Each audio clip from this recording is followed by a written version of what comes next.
We've come downstairs to the main floor and we're gonna start by shooting the dining room first. You can notice that I'm actually not even close to being in the dining room. I'm more or less in the living room at this point in time. Because the main floor has such an open concept feel to it, we're gonna have to use a visual anchor in the foreground to sort of orientate the viewer so they know that the dining room now connects to the living room and how the living room connects to the kitchen and so forth. We're shooting actually at quite a long focal length. We're gonna be right around 35 millimeters, which is not typical for real estate. A lot of times in real estate, people are shooting really, really wide and it's stretching everything out. The composition that we're going for here is, it's a little bit more compressed. It's a little bit easier to light. It's more dramatic in terms of composition. And I think it tells the story better as well because we're compressing that scene. We're bringing that far foyer area in the frame because we're now zoomed into it a little bit more. And I think that we're gonna be able to light this shot up and make it look really, really great. So the first thing I'm gonna do is I'm gonna run over and unplug this lamp and pull it out of the scene. Then we're gonna fine tune our composition and then we're gonna talk about how we're gonna light this space.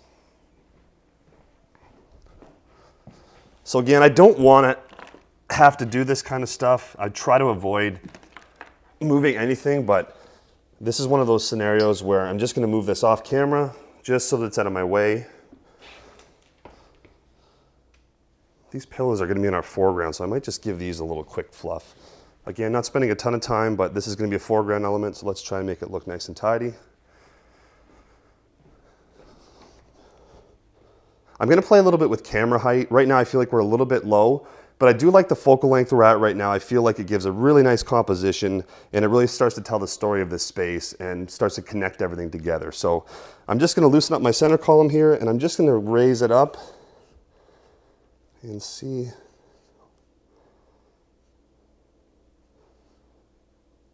I think maybe something right about there. And I'm just gonna smush this one pillow down a little bit. It's starting to intersect with the dining room chair a little bit too much. I don't want that.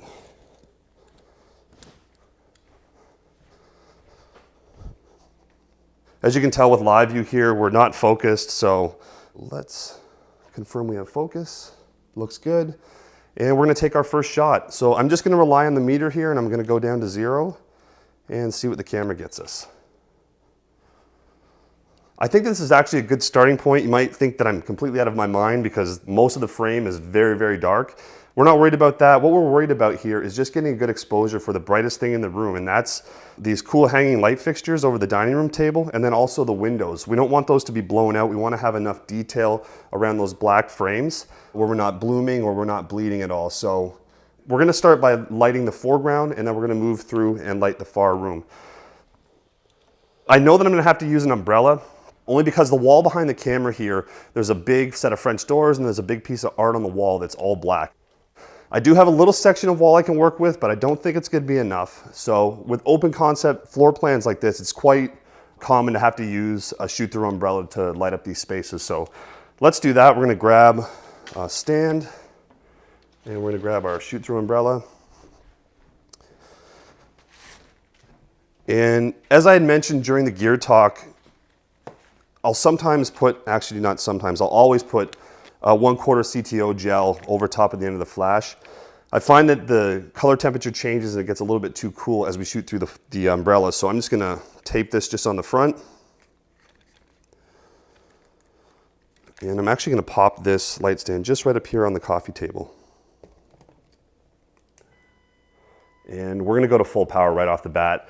We're diffusing this light and we're asking it to travel quite a long way, so I know that we're gonna need some firepower for this, and I might have to add a second light over here, but we're gonna start with this one and see what we get. Okay, so we're just gonna aim it into the scene.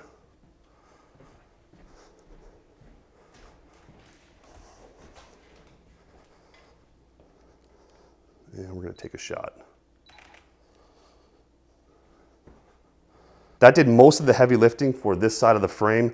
We've got some really great light on the sofa at the bottom down here. All the light is coming from left to right in the frame. We've got a good exposure. The ceiling's nice and bright. It's really just the front room and down at the bottom corner here that we have to worry about now.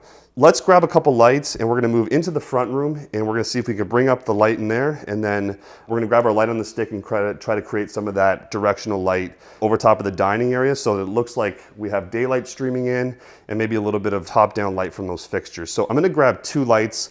We're gonna set these up and take another shot.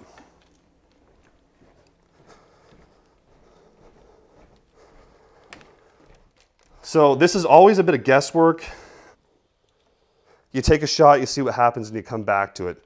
So I'm gonna plunk one right down here, and that one's just shooting up into the ceiling. And I'm gonna set this one, you know what?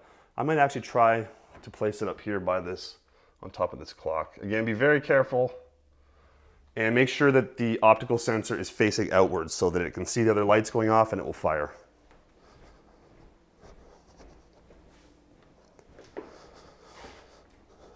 Okay, so we're gonna take another shot. Far room now is nice and bright. Our foreground's nice and bright. The ceiling we got a good exposure for. We actually have a nice exposure even in the floor. One problem I am seeing is that the piano is like a high gloss and it is a little bit bright in there, so I might have to dial back the power a bit, and I'm gonna definitely have to move the light that is showing up in the piano. So I'm gonna run over there and do that right now.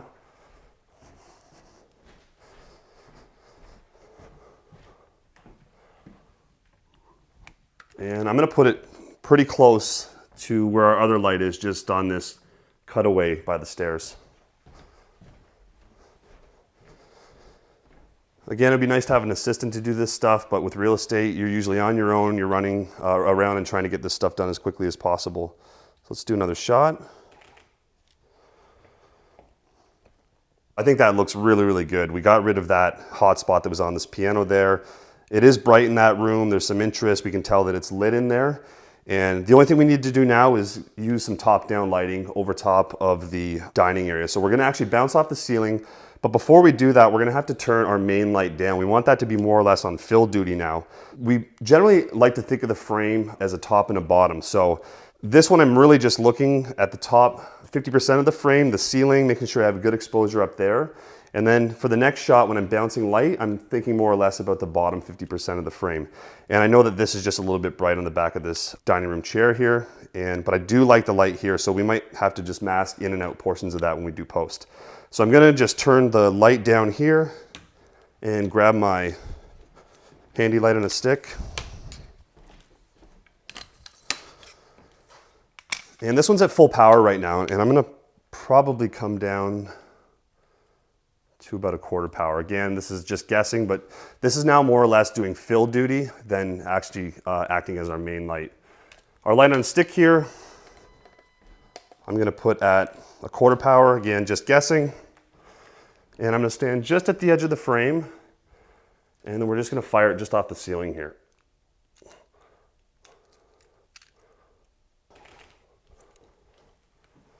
It's definitely a little bit more dramatic than it was before. This chair is a little bit darker. It's a little bit more moody. This is a little bit darker. I don't love it. I think it's a little bit too dark, but I have an exposure for that if I need it. And I might actually turn that light up just a touch to get a little bit more fill down here. But I love what's happening with the top-down light here. I love what's happening with these shadows underneath the chairs. It looks like that light's all coming through the window or coming down from the ceiling as well. So amazing light on this chair. I really like how this is coming together, and we're almost there. Just gonna turn the one light up over here just a touch, and then we're gonna pop this flash one more time. Again, I like to overshoot a little bit. I don't wanna have, I'd rather have more than I need than not enough. So I'm always trying to maybe overshoot a bit, and it only takes a few extra seconds to take a few extra frames. So walking back over again, that's now at half power, and then this one we haven't changed at all.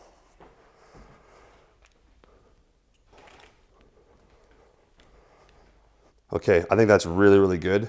It's got great white balance. It's nice and bright. It's inviting. We can see that that far room is lit. It's telling the full story of this main floor. We've got the bit of sofa in the foreground here that's connecting us to the living room. All these shadows under the chairs. It looks like everything's coming through that window. It looks like natural window light. And we've got a good exposure in that front room as well.